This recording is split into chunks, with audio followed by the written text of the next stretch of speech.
God bless. God bless you. Welcome, everybody, to today's webinar on Finding Your Voice, the Power of Assertiveness in Filipino Nursing Leadership. My name is Samantha. I work with the WCEA, and I will help you with any technical questions you may have in the chat. And for those joining us for the first time, WCEA is a social impact technology organization dedicated to using digital tools to help healthcare professionals grow their skills, improve care, and support healthier communities worldwide. If you do have any questions for our speaker today, you can post them in the Q&A section, and we'll address as many as we can towards the end of the session. And now I'd like to hand it over to Sir Dennis Armando. If you'd like to take the lead. Hi, good morning. Thank you, Sam. Good morning, everyone. And good day. Welcome to today's session on the Global Filipino Nursing Webinar Series. This webinar is organized by the Filipino Nursing Diaspora Network in partnership with the Pacific Nursing Service Organization, World Continuing Education Alliance, and St. Anthony's College.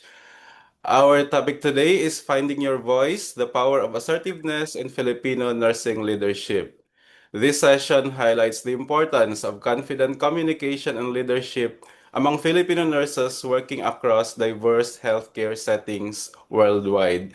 My name is Dennis Amando. I'm the Vice President for Engagement of the Pacific Nursing Service Organization, Incorporated, and I'll be your moderator for today's session.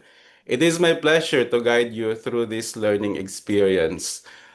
To formally open our program, we are privileged to have with us Dr. Patria Manalaysay. She's the president of Pacific Nursing Service Organization, who will deliver her opening remarks. Dr. Manalaysay is a distinguished nursing leader whose work has contributed significantly to advancing professional collaboration and excellence in nursing practice. Please join me in welcoming Dr. Patria Manalaysay. Doc Pat. Hello. Good morning. Magandang araw po sa ating lahat. And a very warm welcome to this powerful and timely session. As president of the Pacific Nursing Service Organization, I am deeply honored to open today's webinar, Finding Your Voice, the Power of Assertiveness in Filipino Nursing Leadership. This topic speaks directly to one of the most critical yet often overlooked dimensions of leadership, the ability to speak up with clarity, courage, and purpose. We are privileged to hear from Miss Irene Mayo, a remarkable nurse leader from Australia, whose insights are grounded in both lived experience and professional expertise. Irene's advocacy for confidence, boundary setting, and respectful communication could not come at a better time when Filipino nurses across the globe are taking on expanded roles, yet often find themselves silenced by cultural expectations or systemic constraints. Today's session is not just about learning to assert ourselves, it is about reclaiming our space, leading with dignity, and building a future where Filipino nurses are heard, respected, and empowered.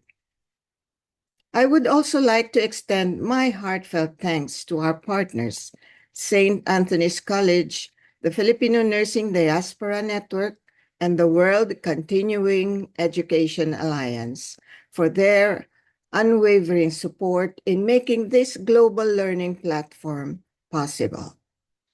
Let this be a transformative conversation, one that inspires, equips, and ignites us to lead with boldness and authenticity.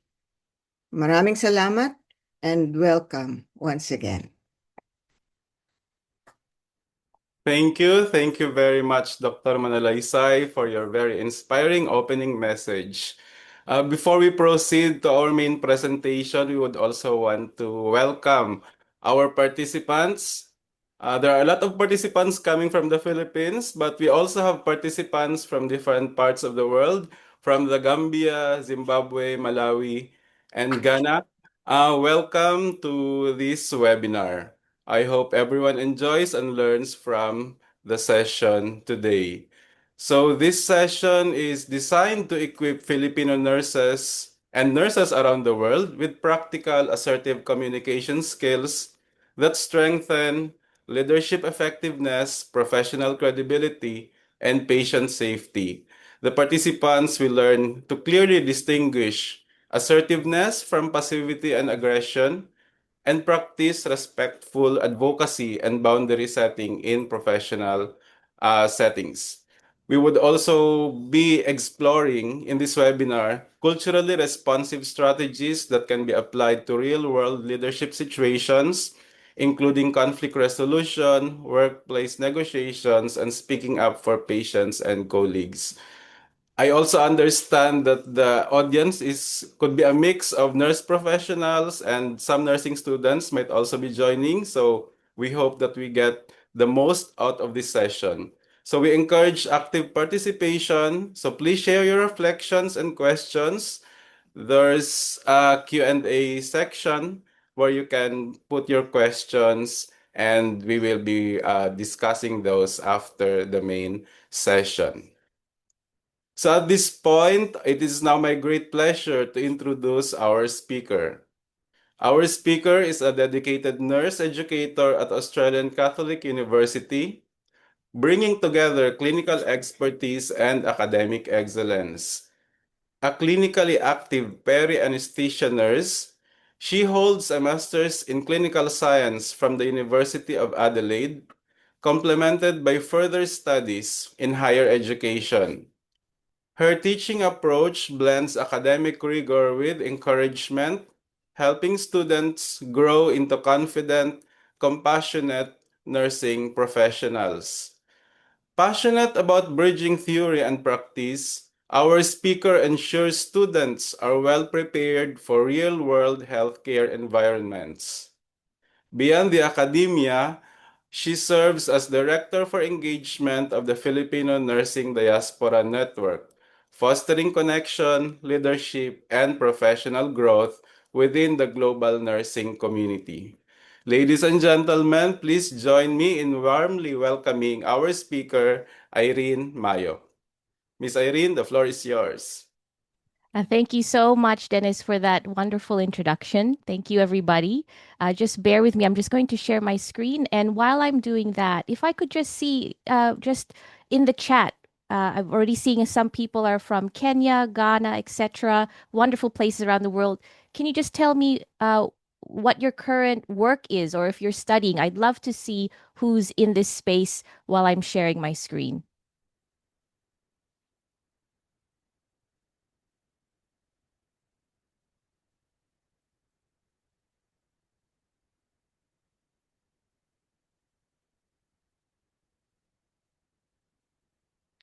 And can I just get a confirmation from my team? Are you seeing the presentation mode? No, we're seeing the speaker, with the notes. Okay, got it. Thank you, Sam. And how about now? Perfect. Perfect. Thank you. And let me make sure I have a window for my chat as well. Okay, so there are so many wonderful people here, a lot of variety, which is absolutely fabulous. And I thought what I'd try to do is tackle this variety, but also share with you some of the experiences that I've had across my career, both in the operating room environment and living across the world, and also currently in academia. Please feel free to continue to pop in questions or observations as well. And I hope this presentation hits something that resonates with you. So let's get started. Okay, I wanted to share a little bit about my background because I think culture has such a profound effect on the way we communicate, not only in professional settings, but also personally. Of course, you can see I am of Filipino heritage, but I was actually born and raised in Saudi Arabia. And in Saudi Arabia, the interesting dynamics is that there were times where I felt the perception of being a Filipino was you had a certain place, and that sometimes you couldn't really speak up, especially if you really wanted to. And that was when I was observing what it was like when my parents would be working in the Middle East. So there were a number of dynamics to think about, and how I grew up was something that I carried throughout and still to this day. I also had a chance to study in the United States. I was lucky enough and blessed enough to be able to see what it was like. So we jump from an ultra conservative country like Saudi Arabia, and then I'm jumping into a fairly liberal, enjoy life kind of setting. And that was a little bit unsettling to me, but also in a way quite interesting to understand the dynamics, the communication, and how free people were able to say and share their opinions. So that was something that I learned as well in my journey living in America. Most of my time now in life has been in Australia, and I'm very blessed to be in a country where not only is it really great for nurses to work in, but also especially for nurses who come from a variety of countries to be able and in fact are expected to speak up. And this is where my journey into assertiveness comes into play, where from my time living in Saudi Arabia, my stint in America, and now living in Australia allows me to see how I could navigate such a complex health environment, especially as a registered nurse. So this brings me to my next slide. I want you guys to think. This is I asked ChatGPT to create an image for me because I didn't want to share anything specific about where I work. But this is something similar to where I used to work in the operating room environment. Now I want you to think carefully. I think, hey, that nurse in the middle is having a good time. She's smiling, so her shift's probably good. But if we look carefully and think, when it comes to communication, our context is crucial. So our time frame, where we're at. So for me, in the perioperative setting, it's really important to think about the importance of why we say the things that we say and to whom. So you can see here, we have other colleagues, we have other nurses, we have junior nurses, we have surgeons, we have doctors, we have allied health and everyone. And at the center of it, the reason why we have to think about assertiveness is the people who are, in this instance, in the image, either unconscious or semi-conscious or under the effects of an anesthetic. They are the vulnerable people that we care for. And so this is why the way we communicate and how we advocate for our patients is so integral. And so I hope wherever you are in this world, wherever you're listening from, think about the context and why you think good communication is really integral for you. So we get into the reasons of why we're going to talk about assertiveness. And this is actually one of the things that I've always had ever since I started in my career as a nurse, because I wasn't always the type to be able to advocate the best way I could. In fact, I still need to work hard on it. But I remember my time as a student nurse and my time as a new graduate nurse, the moments where I felt I should have spoken up, but I couldn't because I felt like I didn't have the tools to say things. Nursing, we know, is communication heavy. We are time poor, so we're stressed. And of course, there's a lot of risk involved. What we do, as well as what we don't do, have implications on patient care.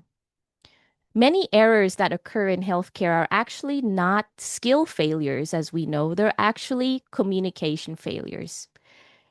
One of the prominent cases, particularly in the operating room environment, was about the case of Elaine Bromley. If you Google her, you can see how much change that impact of a case has made on the way we start to communicate with each other.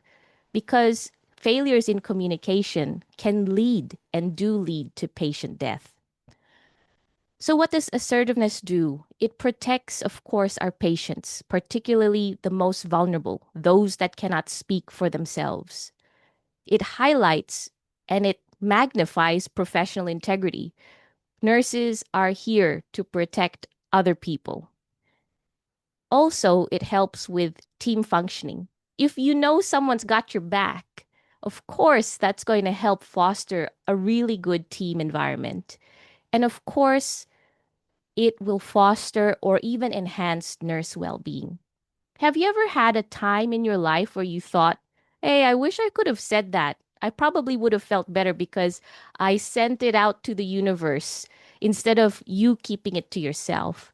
And I find that sometimes not sharing things, especially when it's important to you or important for patient care, that festers a little bit more than if you actually took a risk and said, hey, I'm going to say something. I don't know how you're going to take it, but just know I'm going to say it because I care, right? So definitely that dimension about well-being and speaking up is so important. Being assertive, not aggressive. Being assertive is not about being rude, aggressive, or disrespectful, particularly when our communication is grounded on purpose. It's grounded on sharing something that someone probably doesn't know about, and it's about sharing something that will matter when it particularly comes to patient care. So this is what assertive is and is not. Again, a little bit more of a opening up and delineator to what it is. Again, the focus is about respectful communication.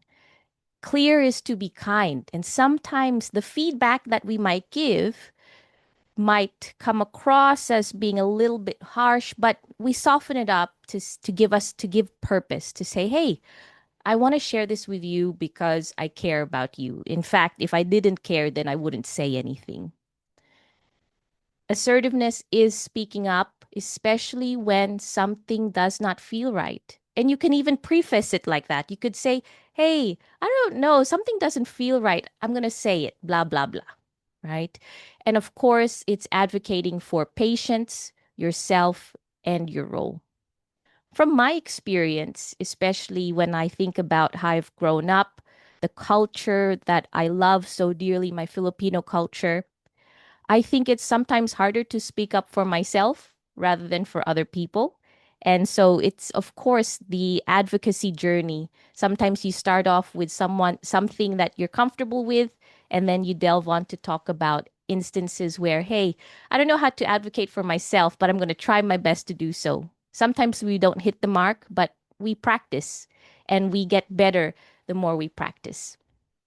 Okay, assertiveness, like we said previously, is not aggression. Sometimes some people come in too hot, too emotional, right? I think this is no disrespect to my intensive care nurses. I love them to bits because you are so intelligent, so technical. But sometimes you go in hot and you say things, but kind of like we kind of slow things down a little bit. Sometimes the assertiveness language has to be in place with the right emotion. And the same thing goes when it comes to people who are more of the softer side. We need to match the emotion with the assertiveness, okay? It's not passive compliance. Again, sometimes and in some context, uh, some people, they would just rather stay quiet. Assertiveness is not that. Assertiveness is actually a sign of courage to continue to deal with situations where sometimes it hasn't been resolved in the first instance. Assertiveness is not about emotional dumping, as I've alluded to previously, and it is not, quote unquote, having an attitude. And this is where sometimes we also need to think about not only ourselves, but also others.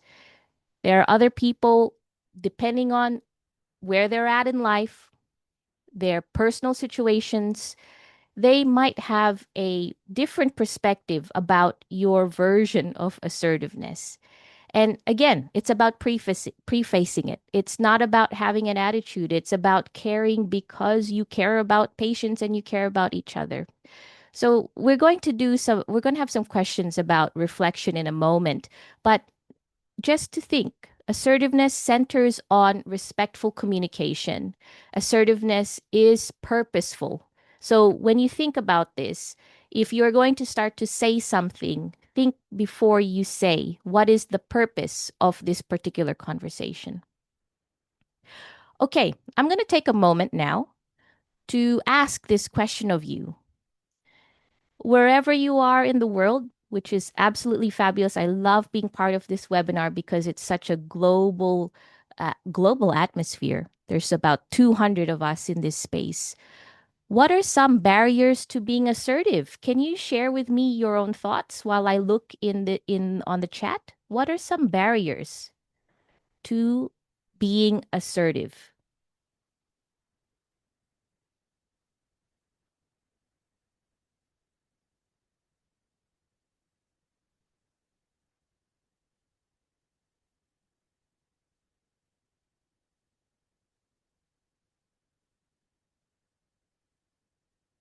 Thank you. Culture differences, personalities, emotional IQ. I really love that, Amanda. Incompetence, the working environment. Yeah, okay, wonderful. Political influences. Oh, thank you, Jerome. Talking back was punished. Yes. There's that element of self-sacrifice. Oh, we've got an email address there. Heavy workload, personality. Okay, scope of practice. Okay, we've got very valid responses here from all of you.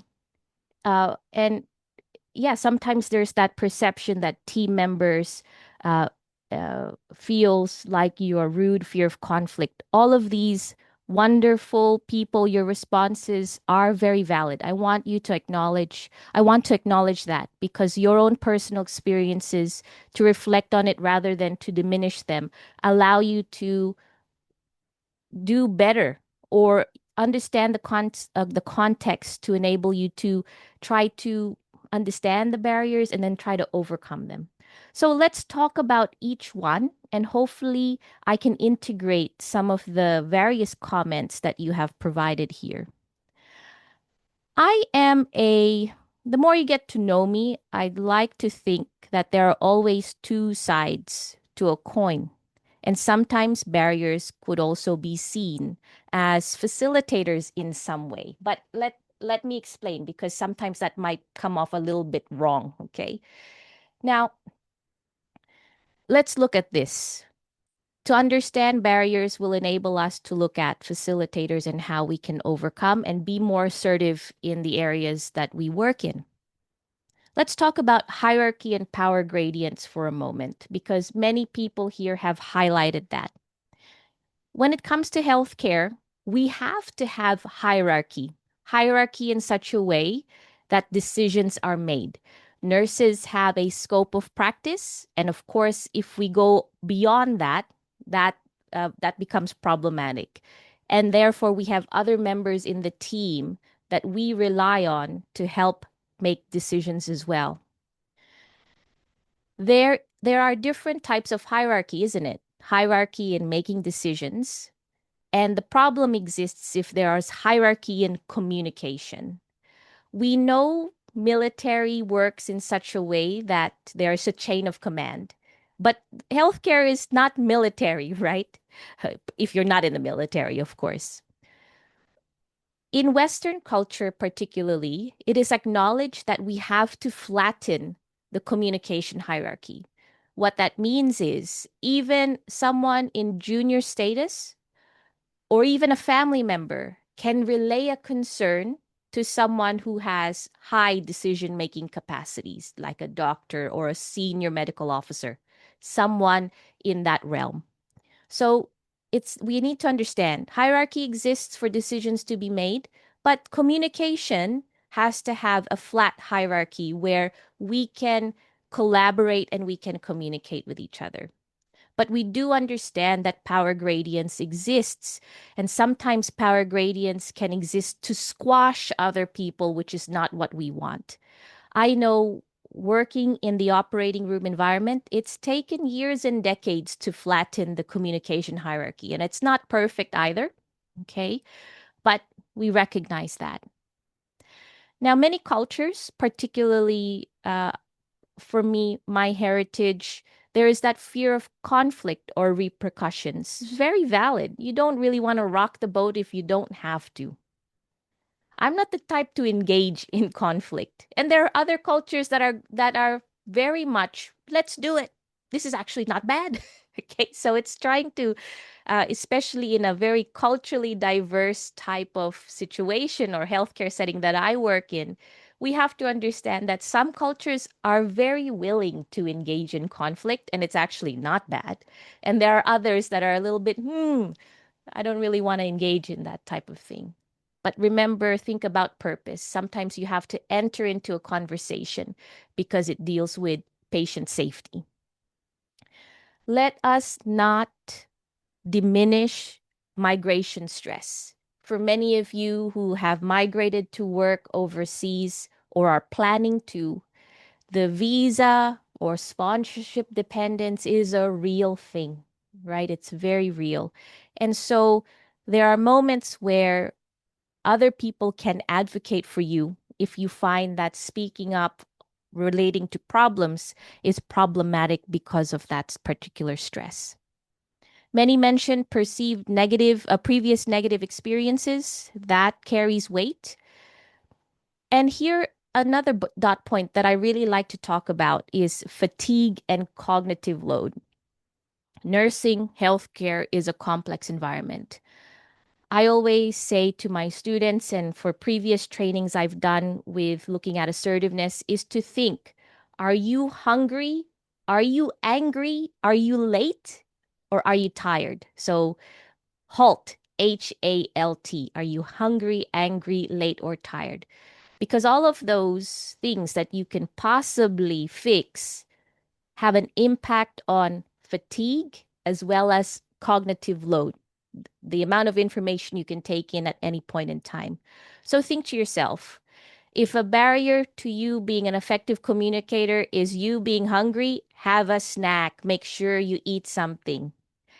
If it is you being angry, let's say you were angry at your husband or your wife or your partner before you rocked up to shift, maybe can you try to resolve that before you get to shift? Because that can impair your judgment. Are you running late to things constantly? Oh, well, try to get there either on time, or maybe there are some things you need to say no to some aspects in your life so you can show up much better for work if you need to. Hungry, angry, late, and tired. HALT. If you're tired, have you had enough sleep? I know shift work is really difficult, and sleep is so important for us. These things we know physiologically. If we can fix those things, oftentimes enhances our ability to communicate and to understand what other people say to us as well. The other thing that's also another barrier, and it comes from people who are migrating to different systems, is the unfamiliarity with policies, systems, and escalation pathways. For Australia in particular, we have escalation pathways for deteriorating patients that we must follow. And so it's important for you to understand, hey, what are some pathways by which we can encourage safe communication? This doesn't last long, this final barrier, junior status or student identity. It doesn't last long. Let's put it that way. The more you are in a system, the more you get comfortable, the more you know people and get acquainted with the system. Just know this is transient. This barrier doesn't last very long. It's an opportunity for you to learn and reflect and practice being more assertive. So, like I said in previous slides, we need to appreciate hierarchy. It's there to stay for decision-making capacity, but flattening the communication hierarchy is also important. Hierarchy can support efficiency and clarity. Hierarchy can also silence concerns. This is the one that we need to worry about. The focus is Assertiveness is about how we speak to each other, not who you are speaking to. Okay. Assertiveness is looking at the science behind the how. Let's continue to talk about culture. Now, I know there's a lot of people here with Filipino background, and I know I see a lot of people from various countries as well, particularly around Africa. And you might share in the chat what other cultural values help shape how you speak up. I would love to know that. For us in Filipino culture, we do have a respect for authority, and I think that's important. We have a value called pakikisama. We want to maintain harmony and good working relationships. And I think that's really important. That's what makes Filipino nurses in demand worldwide. We really aim to do well and work well with each other. The other value we hold is hiya. Sometimes, well, in many cultures, hiya is about avoiding embarrassment. We don't want to be ashamed. We don't want to rock the boat. We don't want to cause discomfort, particularly if there is no need to cause that discomfort. The other value that we possess as a Filipino culture is this importance of utang ng loob. It's a sense of gratitude and an obligation to those who have helped us. I think these are wonderful values that have helped shape many Filipinos around the world. In healthcare with strong hierarchy, we just need to be mindful that sometimes, and more often than not, the chance to speak up will then mean that if we are going to speak up towards authority, it can feel disrespectful. It will be uncomfortable when questioning decisions and can lead to silence even when something feels unsafe. Now, this becomes slightly, problematic if we become a culture of silence when we need a culture of speaking up. So this brings us to the fact that what I'm trying to achieve with these few slides is an appreciation of culture and that safety are not opposites, right? It's about acknowledging where we come from and how we bring that to the table, how we show up. So speaking up is not a technical problem. Oftentimes, there can be situations where, depending on how strong our cultural influences are, it can be a moral conflict. So you may be weighing up respect versus disruption, harmony versus confrontation, gratitude versus responsibility. And this is where we have to think carefully about our roles as registered nurses or as healthcare professionals and how we show up.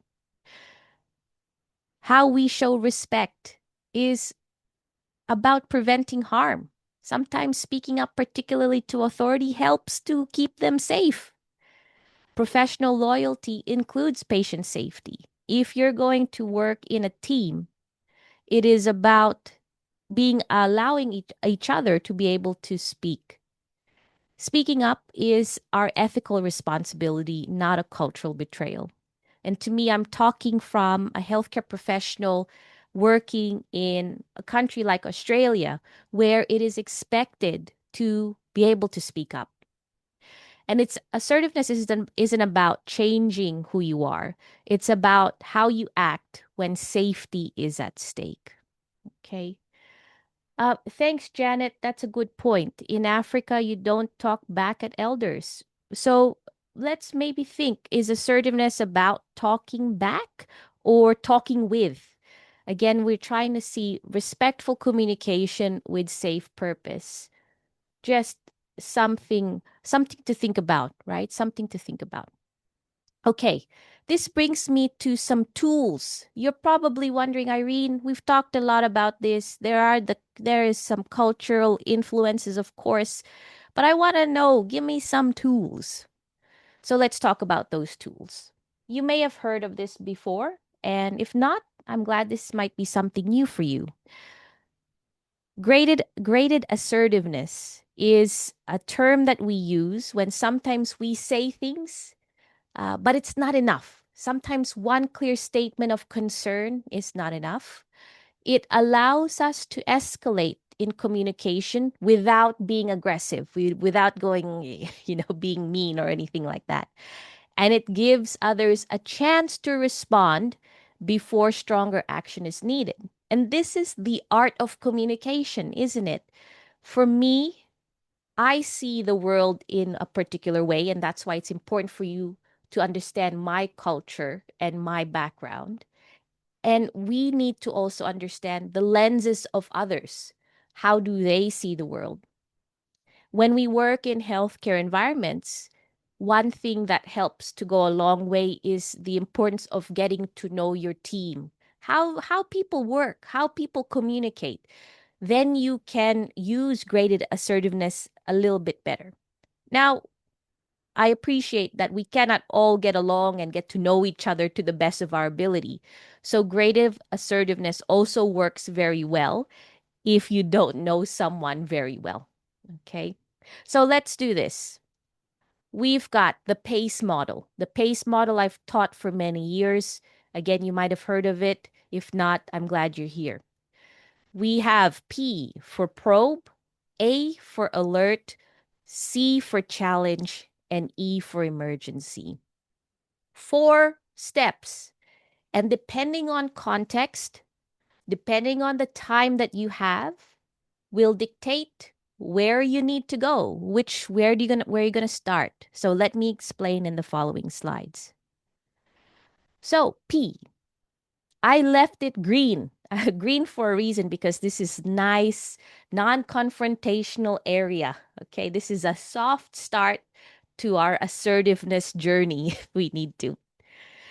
We use this when you are unsure, you want more information. There's a bit of risk that's going to happen if the situation doesn't get resolved, but it's not urgent. We have time to have that lovely communication that can occur. So the probe asks a clarifying question, non-confrontational, invites dialogue.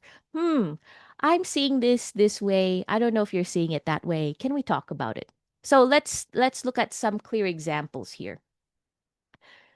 It can start off with a very non-confrontational question. Hey, can I clarify this with you? Or, hey, I might be missing something, but can I clarify this order? Notice the statement or the question is I. It is me. Yeah, I don't, maybe I'm looking at this incorrectly. Can you correct me if I'm wrong? Okay, so this often easier for dialogue to commence because people tend to open up and support you to say, oh yeah, oh, this is how it is, for example. So again, probes are really great because oftentimes when you have the time to do it, you get the answer and you don't really need to escalate. It's beautiful. So a probe is a nice way to start, again, depending on context and situation. However, we also know that we might need to escalate to an alert. So use this when you see a clear risk, when the probe hasn't worked as well as you wanted it to, and you need to push, right? So an alert, I've put deliberately in orange to say, this is where we need to communicate our concern clearly. And we need to use objective language and still respectful language. And the focus is on the patient, right? Patient safety. Here's some examples, okay? For example, yes, Amanda, probing can be an open-ended question. Hey, can you correct me if I'm wrong here, etc., etc. Okay, so an example with an alert. Use the word concern, flag it to the person. I'm concerned about the patient's blood pressure trend. Use the word, I'm uncomfortable proceeding without reviewing this result. You're actually now saying, hey, it doesn't look quite right. Okay. Now think about this. Who you give communication to, they could be hungry, angry, late, and tired. So the more clarity that you can give, the better it is that they can make decisions, correct? They are not mind readers. People such as our medical doctors, they have a crazy workload. They need to make decisions all the time. They have decision-making fatigue. So we also need to give them the benefit of the doubt by being clear in our communication. I am concerned about this patient's blood pressure trend. I am concerned about this. Now, this is only halfway there, right? We've got the alert stage. Let's move on to the challenge stage.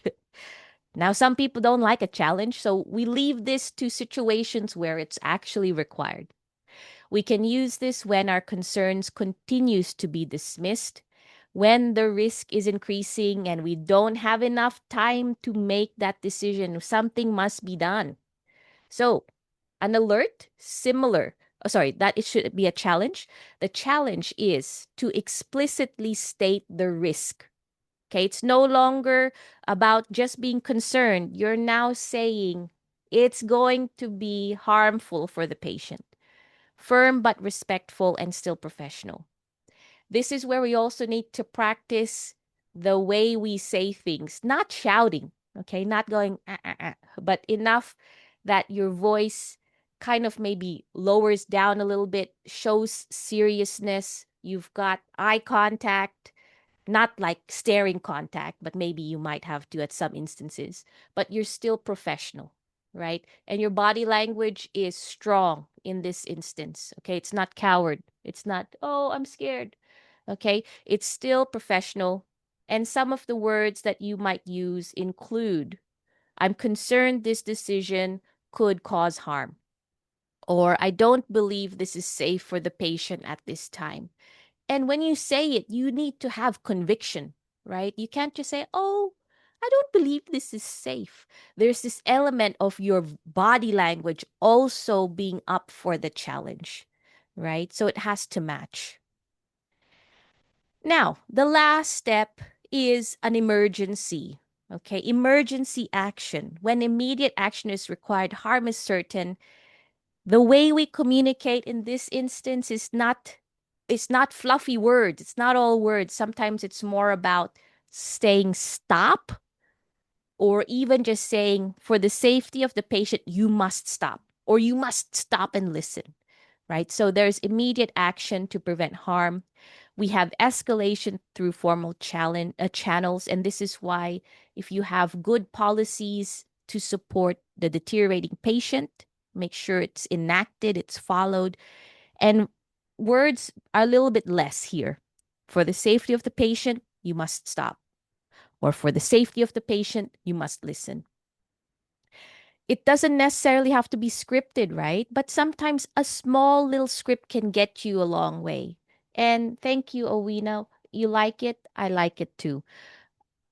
Before I started nursing, during my undergrad years, I didn't have this type of vocabulary that would equip me. And I think for me to impart this with you is just one way, perhaps, that you could find the language to be able to say these things. It is not for you to tell someone to stop. It is for the safety of the patient that they must listen.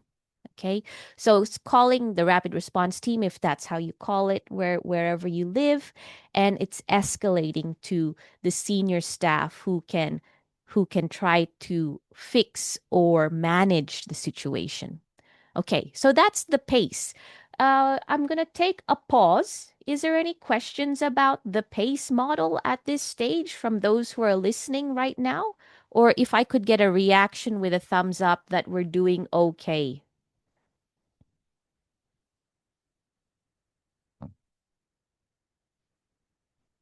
Thank you for the thumbs up. Okie dokie. All right. Thomas, we love it. And good morning to you too, Romeo. And a thumbs up to the rest. All right. Let's continue on then, wonderful people. Oh, I got 3 thumbs up from Senjovu. Okay. Now, applying gradient assertiveness in practice. Hey, I would try it, right? For me, when I first learned about this, I I tried it. Oh, thank you, Amanda. Emergency does not equal physical altercation. No, no, not at all. We don't want physical altercation. We want action, right, for the safety of our patients. So there's no other way other than to give it a go sometimes. And sometimes you might give graded assertiveness a go with your spouse or someone that you love. Okay, instead of getting mad at them, you can try to practice graded assertiveness to see if you get a soft response without getting angry. So start low, start with probe, and escalate as needed. As I mentioned before, match tone to urgency. You can't go emergency talk in a probe. You can't say, can I clarify with you about this? So, the intention has to match, isn't it? So, probe is soft, emergency, a little bit more serious. So, match your body language to the stage. This next step is a little bit hard. Stick to facts and observations. When we get stressed out, we get emotional at times. So, when, as clinicians, before we start to communicate with each other, we have to assess the situation, right? To attain the facts, to gain the observations. Something as simple as, this medication order doesn't look right. You have to first confirm that it doesn't look right and is incorrect in your eyes. So, getting the facts straight, getting the right observations, and having a structured method to gain those assessments and facts can help you to translate that into your assertiveness spiel, your question or your concern. Avoid personal language. Now, it's important to still say, hey, I feel this way. We need to check. You need to do. You need. So, personal language is, just it's not about attacking the person. Like, you're lazy. Why is this incorrect? We're not going there. That becomes personal. It's not professional. So we won't. That's the type we have to avoid. Avoid personal language, stick to the facts, stick to what you want to do, stick to patient safety, right? And this is where the next point comes in. Anchor your communication to patient safety. Okay. Now, assertiveness sounds calm, not emotional. The people who have really excellent awareness of what kind of makes them emotional, they will reflect on that first so they know what to avoid when they show up. Okay, so assertiveness is calm. Have you seen clinicians work? Uh, it's so busy, but they're so beautifully calm. They know what they're doing, they know what to say. And when you don't even know a probe is happening, but they're doing it because they're so calm. You don't know that an alert is happening, but they're doing it because it's calm, it's professional. So think about it in that way. The more you can practice, particularly in low stakes situations, the better it is that you can deal with the high stakes situations. It comes with practice, particularly those who are not familiar with this type of model. Okay, let's move on. Now, many people said that the barrier to being assertive is not having the emotional intelligence or the level that we want to have. Part of emotional intelligence is that self-awareness. So, while I look at the chat and see what's happening here, because some comments are really great to see, let's reflect on these questions. It's about understanding yourself as a communicator. Reflect on, do I avoid conflict? Do I over explain? Do I become defensive automatically? And do I shut down under pressure? You don't need to share this in the chat, okay? But this is something for you to reflect on as part of emotional intelligence building. How do you rate yourself as a communicator? And I'm just going to look at some of the comments in the chat.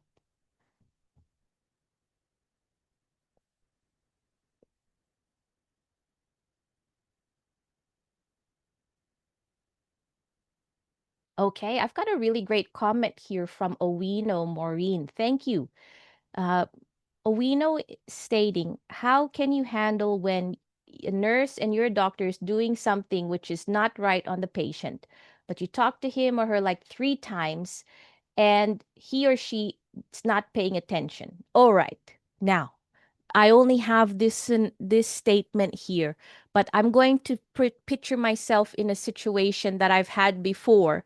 And it sounds like you tried a probe, you tried an alert, you tried a challenge, and you might need to do a mini emergency and very, very short language. Again, think about cognitive load, right? Sometimes, how do you get your partner to respond to you? Think about your spouse or your husband. You might just say, "Stop. Hey, listen to me." And it's not that might catch their attention, or it's not, you're not being mean, you're just saying, "Hey, please listen," or "Hey, please stop." That type of language can oftentimes bring a snap.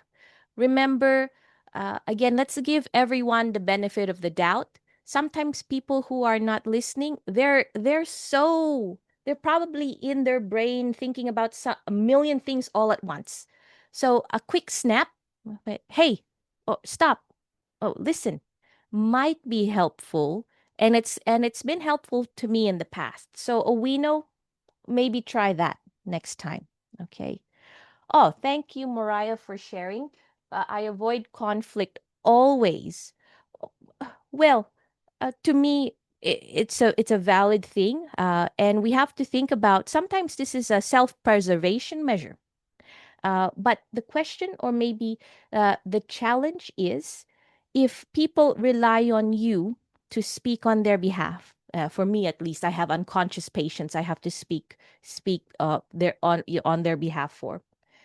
Maybe I might need to picture myself not as the Irene that I am walking or being around in the world, but rather the professional that I have to become when I need to go, I need to say this. So it's only a moment of time that you put a hat on to say, I'm ready to engage. And then you can take that hat off, right? Okay. And while you guys are still reflecting, I've got this wonderful question here from, is it Biariza? And I'm sorry if I'm mispronouncing your name. Student from the Philippines, specifically from Notre Dame. Thank you. Which strategies can nursing students use to transition from passive observers to assertive advocates while still in the clinical learning phase? Okay, wonderful question. And I have a scenario later in it, but we might as well ask this now or answer it now. Understanding context and when you can do it, right? Oftentimes, if for me as a clinician and I have a student, I need to create an environment where they can practice their skills. So when I have a patient that I know I can manage their deterioration, but I want the student to learn to speak assertively, to talk to the doctor, I create that environment for them. So it softens up the approach to say, if they tried and they did well, amazing. If they tried but they didn't do so well, it's still okay. The situation can still be managed, but at least the student had a go at raising or using graded assertiveness. So you need to perhaps think about when you will go into your practicals, what situations can you make with your facilitator or someone who's looking after you for you to practice the opportunity to speak assertively. So maybe that might be helpful. And this is from experiences when I look after students as well. Okay, so there are some wonderful comments here. For the purposes of continuing on, I'm going to go to the next slide. Okay, but as a summary, this is about building self-awareness. And we don't just stay there. It's more like, hey, this is my baseline. Okay, where do I need to improve? If I'm becoming more defensive, why is that? Maybe ask yourself, but why? But they're not your mother or father, the person that's communicating to you in a healthcare context. Oh, hopefully not. But becoming defensive, do you really have to? Maybe if you allow yourself to say, hey, I think this person is actually caring about me and highlighting something that I didn't notice, So instead of being defensive, maybe I can try to be grateful. Now, sometimes it's easier said than done, right? Especially depending on the person who's talking to you. But the reflection could be helpful for you to see maybe I can change the perspective, but reflection comes first. Now, how you receive communication is also important in how you give it. So, this is also another really crucial slide of reflection. So, earlier we looked at, okay, how do I engage? Can I engage? Am I defensive? This one really is, again, perspective taking. Ask yourself, do you assume negative intent? When someone starts to question you or give you a probe, do you think, oh, I'm a bad person. They're saying this because I'm bad. Or do you feel personally criticized? Oh, they're out to get me. And do you become passive? Oh, I'll just stay quiet. Or do you become reactive and start to get angry? So maybe reflect on your default emotions, right? It's very normal, right? Because these are things you grew up with. What I'm asking you is to bring it to the forefront a little bit uncomfortable, right? Bring it to the forefront and think, am I assuming negative intent all the time? But why? I think about, but why? In a healthcare environment, uh, people are supposed to ask questions. They're supposed to clarify. So a probe is actually not a negative intent at all. It's not pointing out mistakes, isn't it? It's about relaying a concern in a respectful way. If you start to feel personally criticized, uh, oh, maybe it's not about criticism. You know, we're building up communication for patient safety, and they're probably doing the same thing with you, right? So it's not about criticism, it's the language, the channels that we build to allow for communication to occur. So oftentimes, guys, it's not about being criticized. Do you become passive or reactive? Okay, the follow-up question is, what do my patients require of me? Okay. Do they require a passive nurse? No. Do they require a reactive nurse that's angry all the time or, thinks everything is an attack? They don't. Our patients require us to be professional. We take on the feedback, the communication on board. We think about the perspective of safety, and then show up in that way. Okay, so yeah, that's that. Okay, Rejoice, I love that name, by the way, asks, what do you do if your nurse in charge gets furious with you for alerting him on patient safety in front of your colleagues? Okay, now, Rejoice, we have to think. Sometimes there is a time and place to ask questions. If it's in front of colleagues, uh, pointing out someone who might think it's a flaw, again, this is emotional intelligence to emotional intelligence, right?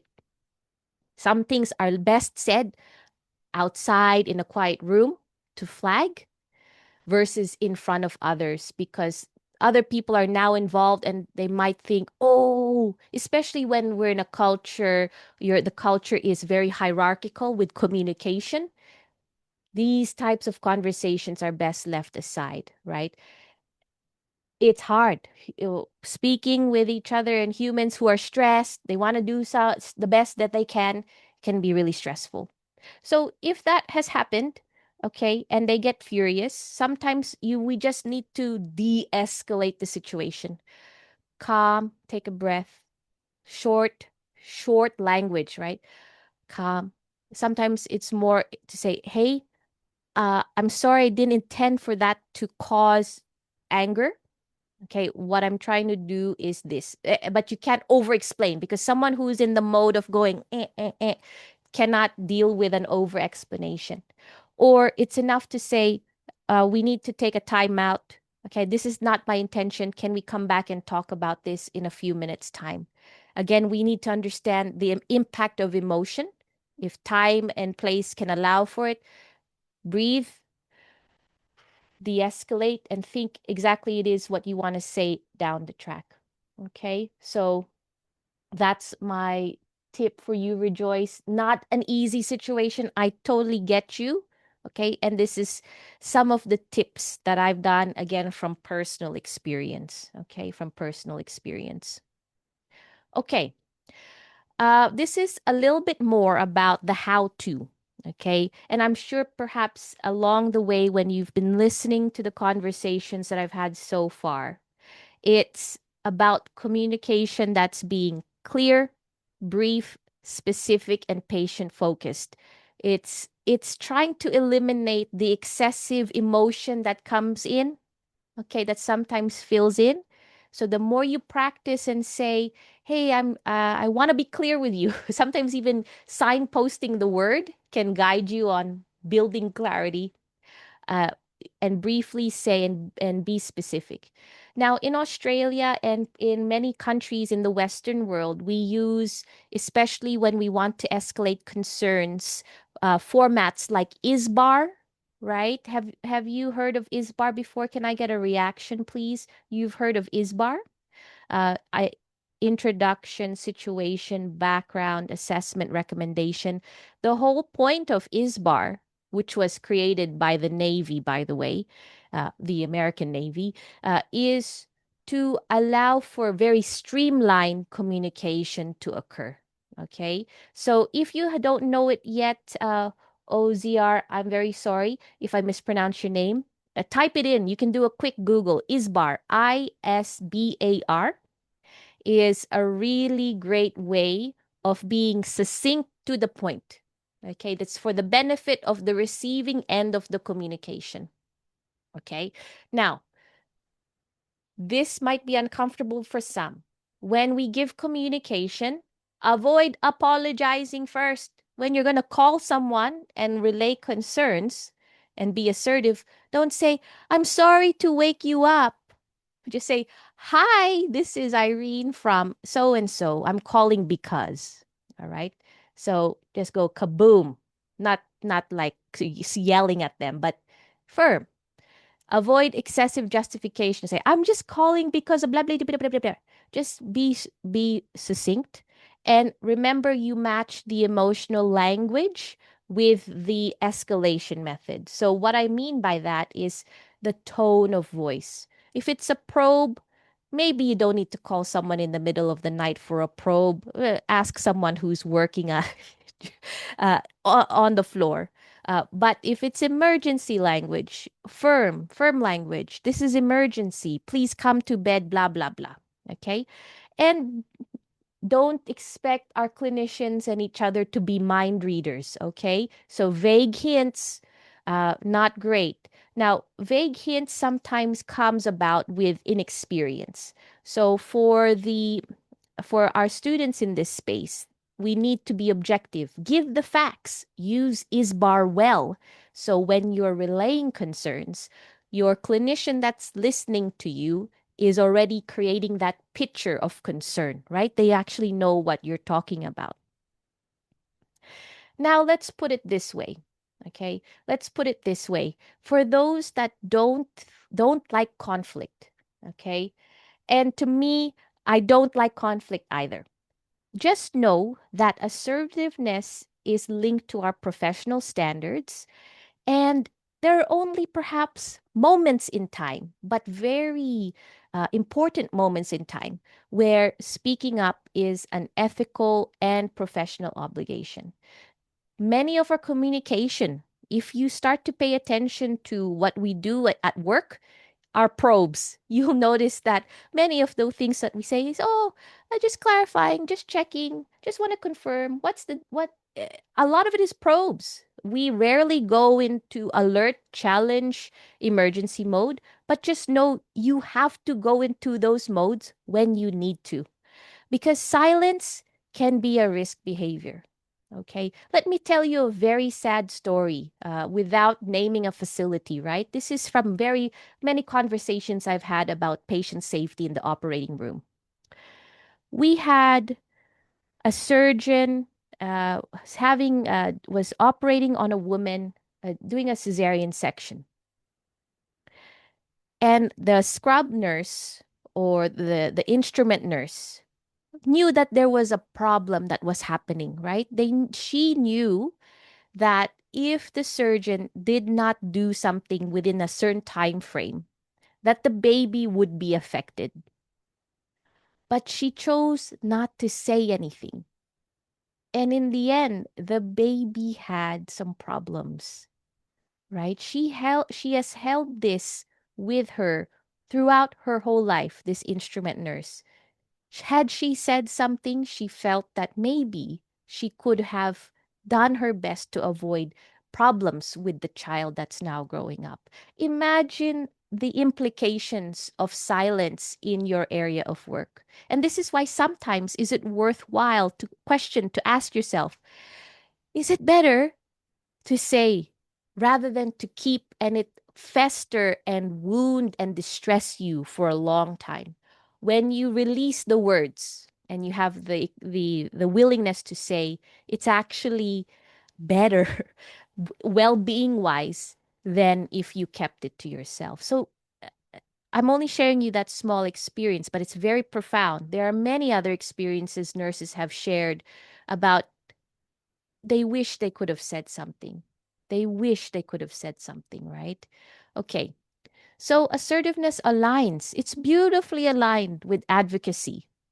When you have the power and skills to say things that lead to action, that lead to safety, though you're gonna feel so fantastic. You're gonna say, "Hey, this is the nurse I was meant to be." It's actually beautiful when you see each other and you build each other up and you can see it work. That's what makes nursing so beautiful, right? That's how we do the things we do, especially during stressful environments. We hold each other to account. We hold each other with our duty of care, right? This is what professional accountability is. During stressful times, are we willing to step up? Are we willing to speak up? Okay. So let's think about assertiveness being a part of safe practice. It's integral, not optional. Okay, not optional. All right, let's try some scenarios. Okay, let's try. I want to see what you know from what I've talked about and as well from your personal experience and what you've already experienced. We all have administered meds or will administer medications, and a medication dose seems incorrect, but the prescriber is busy and senior. Look at this AI generated nurse. She looks concerned, doesn't she? But we're not gonna go to we're gonna go to a probe. So in the chat, can you write down what does a probe sound like? Can you give me your version of a probe when you're going to talk to the busy doctor and he's senior? Can you tell me what a probe sounds like to you?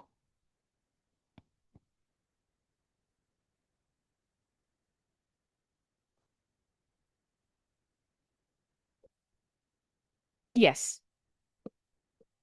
So probe is a question that you want to clarify. So sometimes we start with a clarification style question.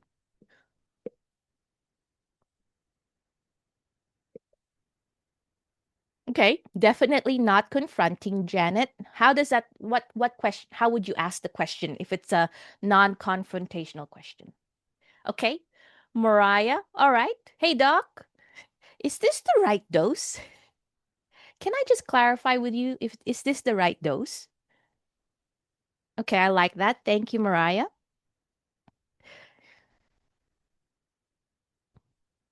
Okay, clarify the right order. Nice, Joyce. Okay, this description doesn't seem right. Kindly clarify this with me. Or can you confirm this is the right route or the right dose? Yes, Amanda. Okay. Now, I'm going to level up a little bit here with you. The questions are perfect.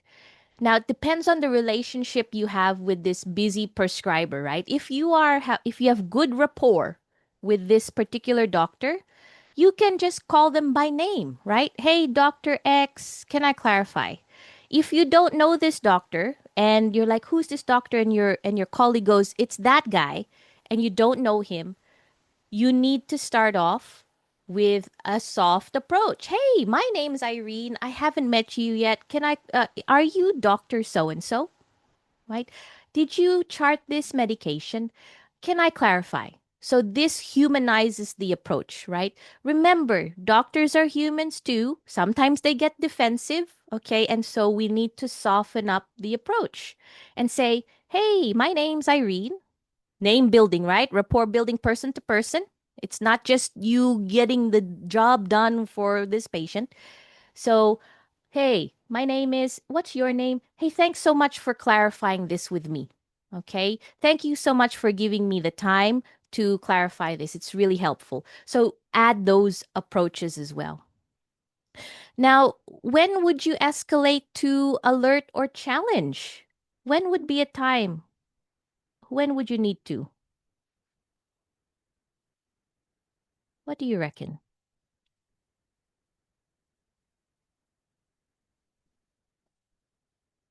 While I drink my coffee.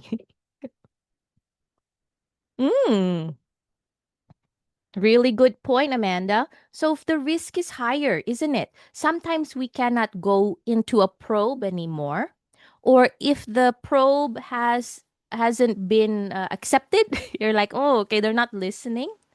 Um, it's about the harm factor. If you don't get this resolved, then we will proceed. We might need to proceed to doing an alert stage type of response as well as a challenge response. Okay, that's right, Thomas.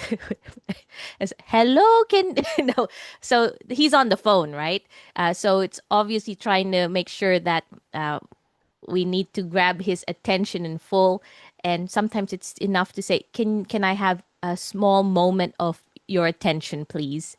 This clarification of an order is important. The patient seems to be there's an allergy status, etc. Gathering the facts and then laying it down to say, hey, I need your help, can you correct this, please? Okay, nice. All right, so the last part here in this slide is about what policies support escalation. Uh, I'm talking about the Australian context here. We have clear policies to support us about escalating any concerns with medications. And I hope you guys do too.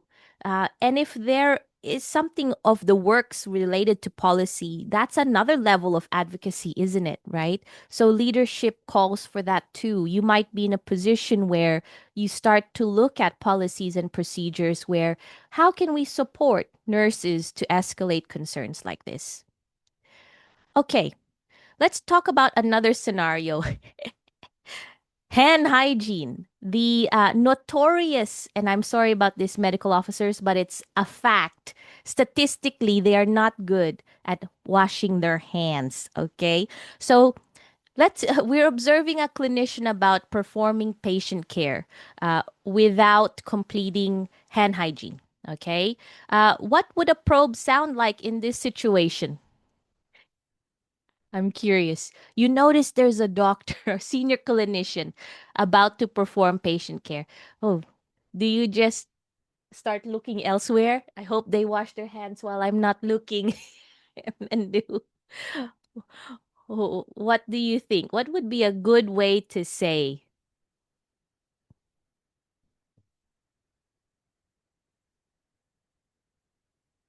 And yes, Joyce, uh, escalate concerns, report to the key stakeholders. That's perfect. Rizalina, yeah, call their attention. Uh, I have yeah, Dr. Clara. Yeah, did you? Oh, good. I like that, Mariah. Did you just to clarify? Did you perform hand hygiene? Okay, giving them the benefit of the doubt, right? To me, sometimes I have no words. What I do is I have the hand hygiene already in my hand, and I just give it to them. Pump, pump. There's I already know they haven't done it, so I will just signal and give it to them, right? So, and all they have to do is hold their hands up. So, to me, again, this comes from personal experience. Yes, uh, calling their attention is great. Hey, doctor, have you washed your hands? Again, or just let's wash our hands, or that's great.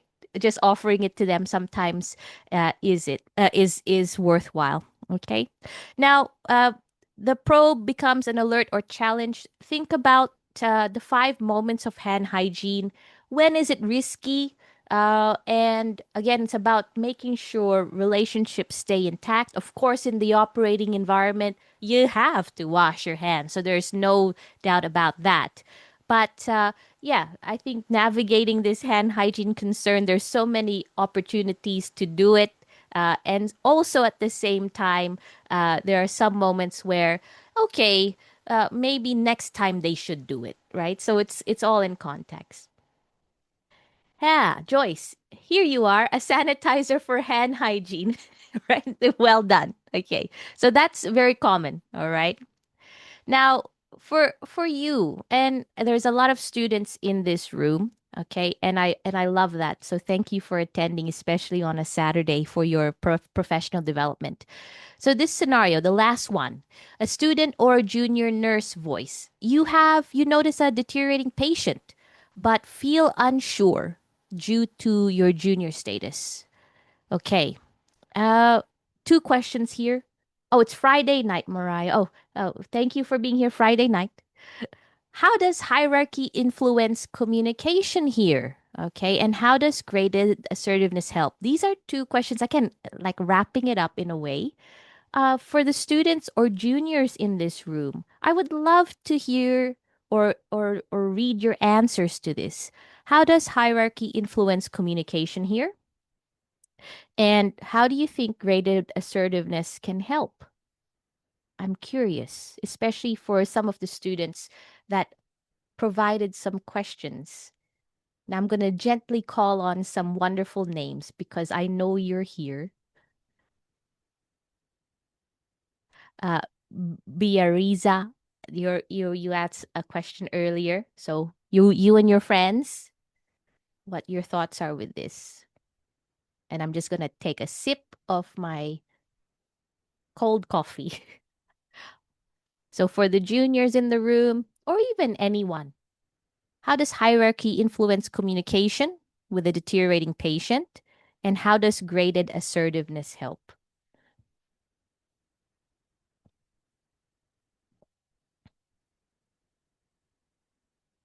Yeah, okay, great. Flat level of hierarchy fosters effective communication, and the reverse is also true. The graded assertiveness teaching is not just occurring in nurses, people. It has to be, right? The graded assertiveness language also has to happen and be taught amongst the medical sciences. And I know for a fact it is, but I also know for a fact that there are some that not have not taken this on board. So just know that there are many work environments that allow for junior clinicians to relay their concerns, and graded assertiveness gives them the toolkit to be able to probe, alert, challenge, or raise an emergency. And I would say sometimes if you feel like it's gonna be something incorrect, you said it anyway, and we're all learning. And so clinicians and senior clinicians who know that we all have been a junior before will appreciate the fact that you were able to relay a concern. Even if it may not have been 100% correct, we can already see that the voice was shared, right? You were able to be courageous despite to be able to relay a concern, okay? And yes, Shaniza, communication varies with seniors. Uh, and so if there's variety from them, how can you be the constant, right? The more you show up consistently to say, hey, this nurse can relay concerns and they do it well, they adapt to your consistency, not you adapting to them. And that's also the challenge, right? The more you start to work in clinical environments and establish your reputation that you're an advocate for patients, the more steadfast you become and the less variety you will get, right? So that's the other thing that you will see the more you practice. And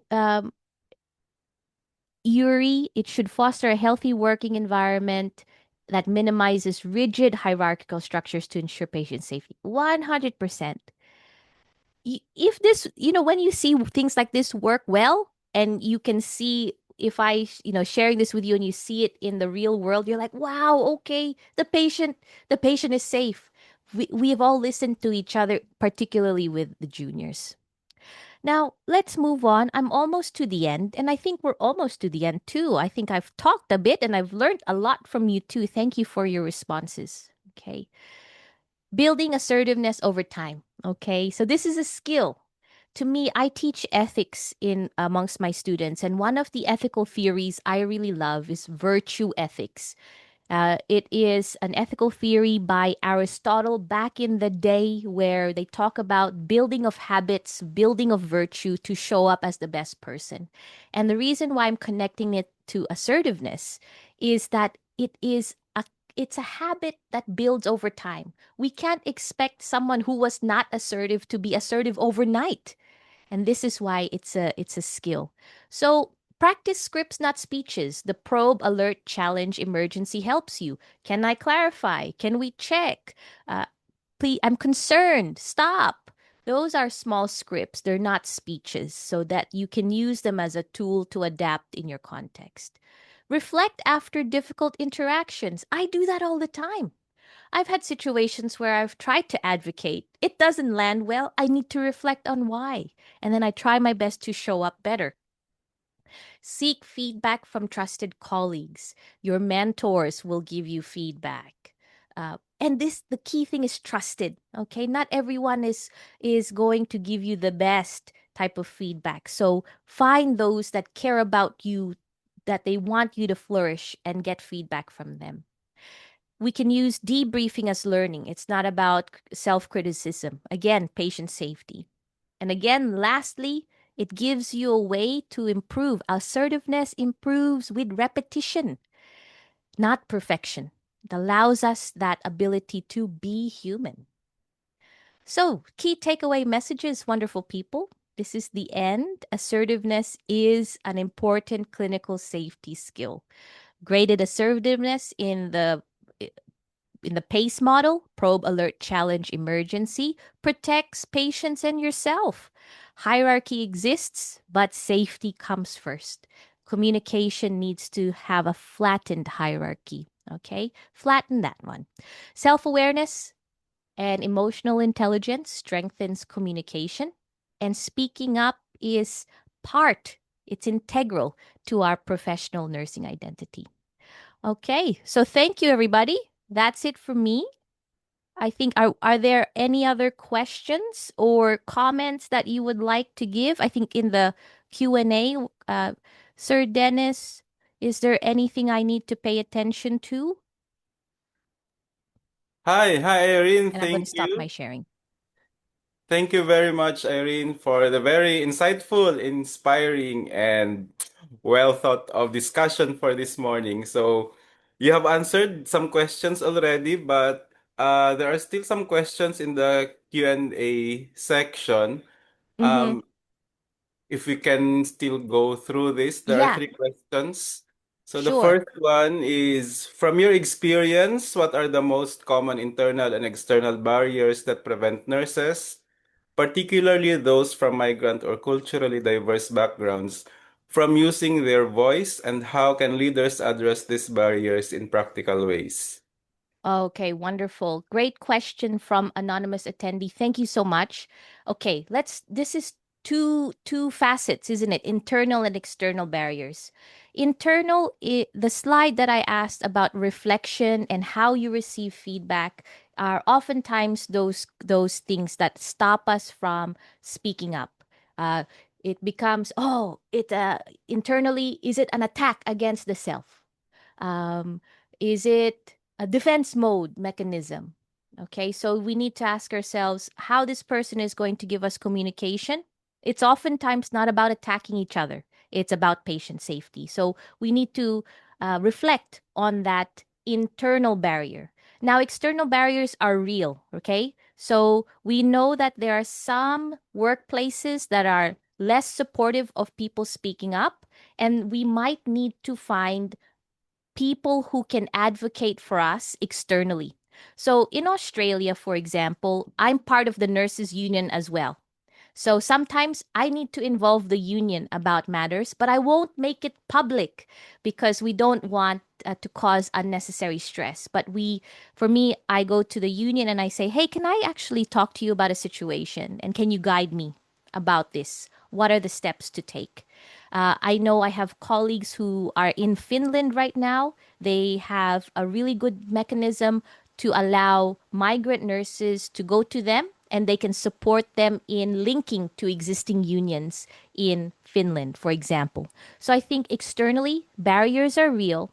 Just know how to escalate. You can quickly ask, is there a union available that you don't need to share with your workplace that you're going to a union, but the union can help guide you on the next steps that you can take externally.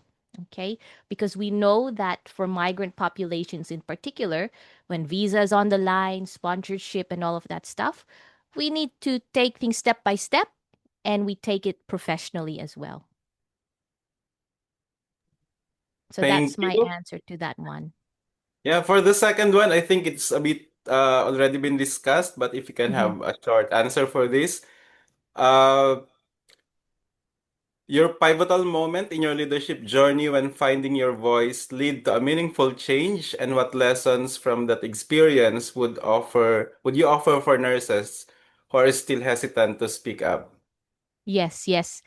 Okay, this is a personal experience. So I've been in the perioperative environment for 17 years. And as a new grad, I clearly remember a doctor yelling at me in front of everyone of doing an ECG of a patient who had chest pain without seeking their permission.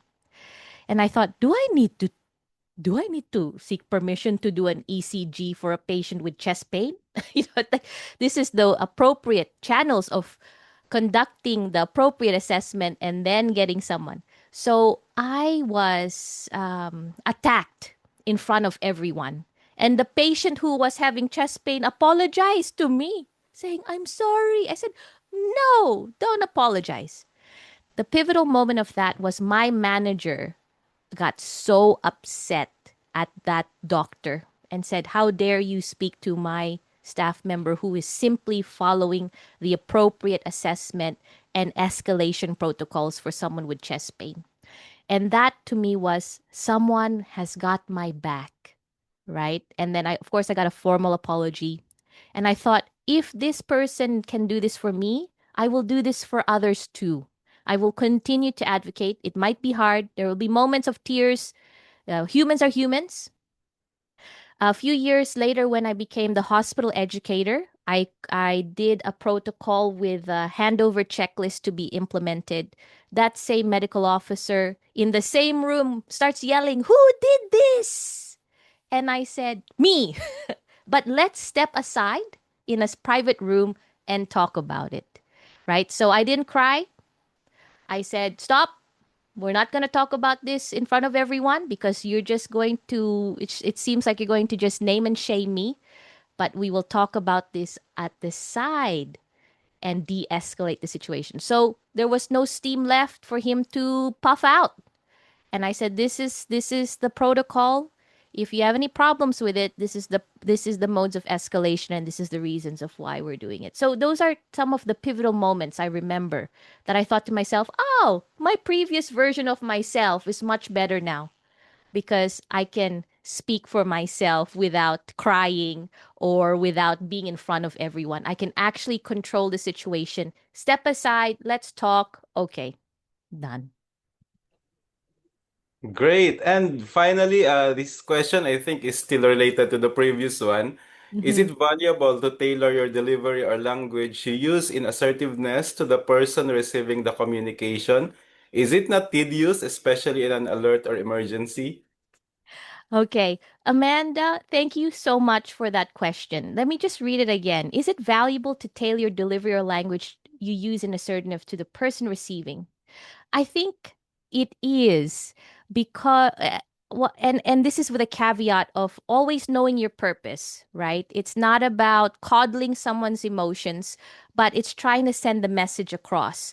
We do know that sometimes doctors they just need it straight up. If you think it's going to be there's actually research studies that they just want the straight up concern, no fluff. right? So we give them, hey, A, B, C, D is bark. Kaboom. Tell me, I need the solution straight away. And others might need a little bit of a softer approach. Hey, can we just talk about this for a minute? This is the reason why. A little bit, but not over explanation. And sometimes that takes you a longer way. So I think there is also that person-centered approach to assertive communication we need to factor in as well. Thank you. And one final question. How can emerging nurse leaders develop assertive communication that is confident and influential without being perceived as confrontational or stepping outside cultural expectations within healthcare teams? Great question. So this question, I think it's all about the approach of how you want to present yourself to the world. And it's about consistency. At the end of the day, if you are internally consistent with your values and the reasons why you say certain things, it will not matter if other people think that you're confrontational or stepping outside, because sometimes it might be related to their own, perhaps, misunderstandings. The people that know you for you, and if you know yourself about what it is you're standing up for, so be it. You will be aligned with that, and people who will appreciate your message will follow that message. Thank you. Thank you very much, Irene. Very insightful, very inspiring, very informative. Thank you so Now, much. yeah, as we approach the end of our program, we are honored to hear a closing message from Dr. Maria Mares, the fine country representative for Australia. Please join me in welcoming Dr. Maria Mares.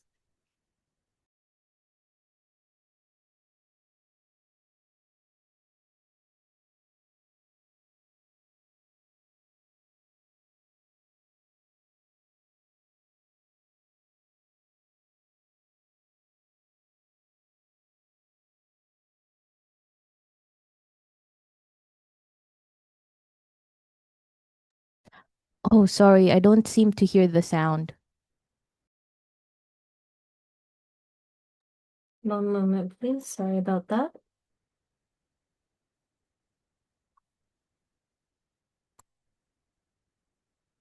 Thank you to everyone who joined us in today's insightful webinar.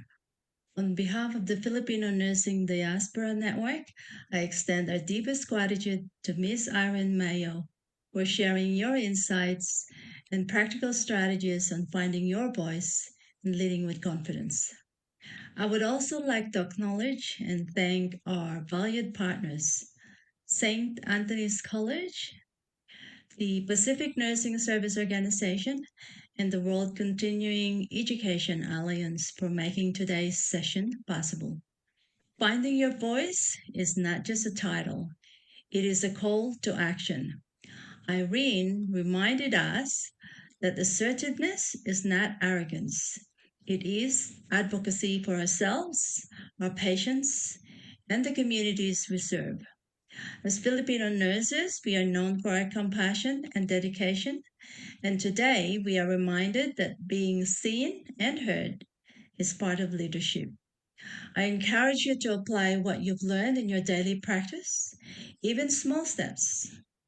Speaking up during a handover, offering a suggestion, or supporting a colleague build confidence and create a safer, more collaborative environment. As we navigate the global healthcare systems, let us express ourselves respectfully, clearly, and with purpose. Speak with intention, lead with courage, and remember, every time a Filipino nurse finds their voice, the world listens. Thank you once again. We hope you feel empowered to apply these strategies, and we look forward to seeing you at our future webinars and initiatives. Mabuhay and God bless. Thank you very much, Dr. Myers, for your meaningful closing words. On behalf of the organizers, the Filipino Nursing Diaspora Network, Pacific Nursing Service Organization Incorporated, St. Anthony's College, the World Continuing Education Alliance, we extend our sincere thanks to our speaker and all the participants for making today's webinar a success.